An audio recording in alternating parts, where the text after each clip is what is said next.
Okay, finally complete.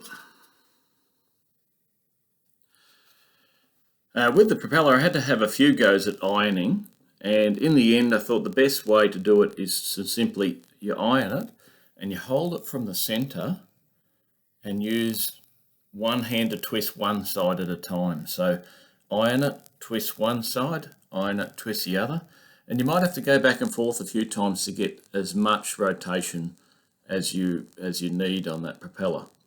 In the end, I thought maybe the moisture in the air could get into that timber down the track, and it could bend back to its natural form a little bit. So what I did to prevent that is I got a little bit of PVA and rubbed it over that propeller, and that would seal in whatever moisture is in there. So hopefully it stays in that position.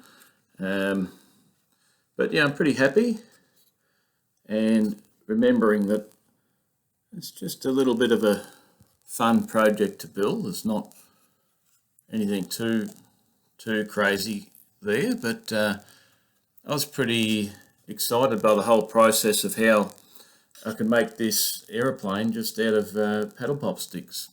The paddle pop sticks we used, of course, we'd cut ourselves because we didn't have access to 22,000 paddle pop sticks, which is what we need for all of our students. But there we go. Thank you.